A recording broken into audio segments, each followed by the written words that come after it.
Hey Mohammed, how's it going? So here I am on the DeviantArt page with your portfolio, and let me see what we have all here. So this would be the favorites, and this is basically the naughty virus. You have one, two, three, four. So let's go and check these ones out.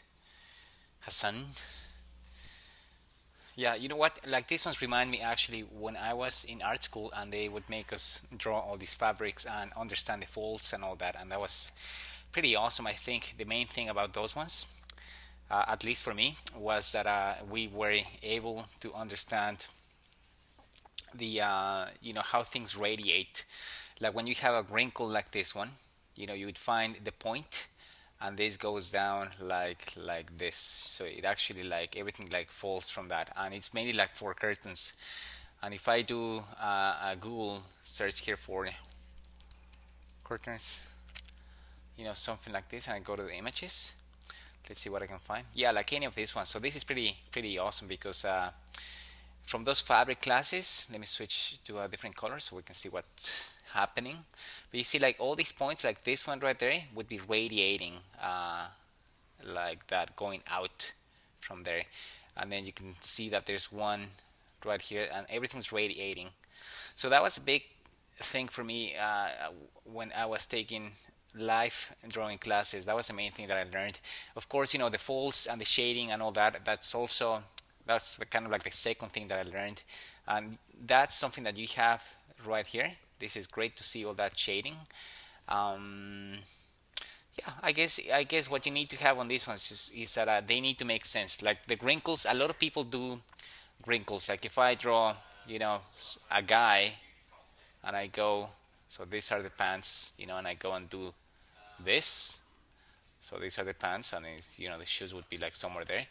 When we do something like this, we gotta see where the wrinkles are, and it's just not a matter of having a lot of the lines just like that. You gotta see where is the point that the wrinkles would be radiating from. So it's always like if it's like there, it's gonna go like that, so they go out. So when you have this, you're gonna see that the point would be somewhere here, and then they radiate out. Also like all these ones, they radiate somewhere, and that's a basic understanding. I think in a drawing, it's easier to have like more decent wrinkles. You see, like this one, I would just do it like that, and then maybe this one right there, there's another fulcrum, kind of like a fulcrum. I don't know what the name would be there, but it's I like to call that a fulcrum. But maybe this, and then one more wrinkle here, that would be nice. And then you see art, like CG guys doing this in CG, and it's just they just drawing the wrinkles in a random way, and that's what you want to actually avoid. So the wrinkles would be nice. See, like this one seems to be a bit better, like this one. Yeah. So it's not only a matter of observing what you see in this still life, but it's also a matter of seeing that and understanding. Okay, wrinkles, the point that these wrinkles would be radiating from. It's important. Yeah. So that's what I got from those classes actually. Let me go back to here, and then yeah, what's this? Oh, nice. So this is more perspective. That's an engine. What is this thing? It's almost like a power plant. Okay, it says miscellaneous. Yeah, this one's pretty awesome. This one's pretty good. It has it has a better understanding of the 3D space.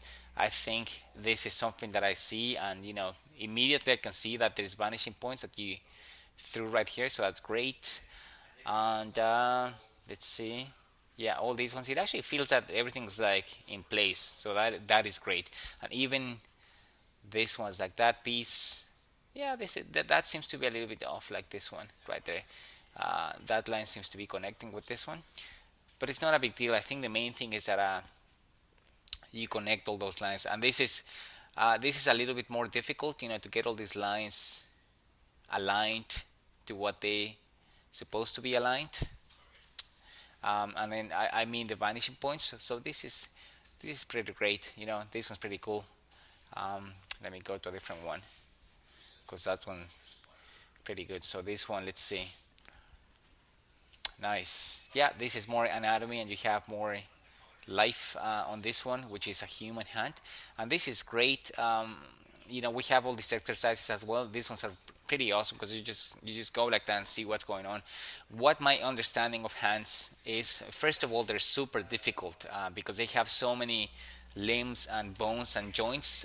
They have more than the actual body, like we do the legs and the arms, and that's it. So that's like four things. I mean, the hands, they have all these ones, and especially the thumb. That's one that for me, it's kind of like, it just takes me a little while to see how it actually moves and behaves.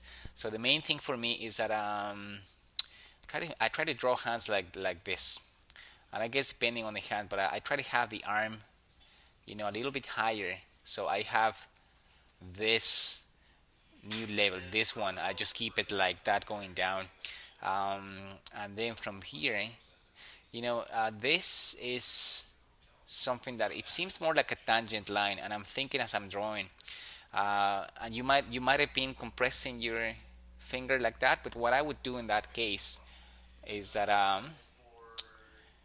I would have drawn maybe the thumb a little bit higher, like somewhere here, so it actually overlaps. That would be, my choice, like that, and then you find that that would be a T line right there, and it basically helps you with the depth. That's a T, just like the letter T. So it's basically a T that it's slanted that way. So we find those ones in order to have a bit more depth in the drawings. Let me stop this video and then go for a second session here.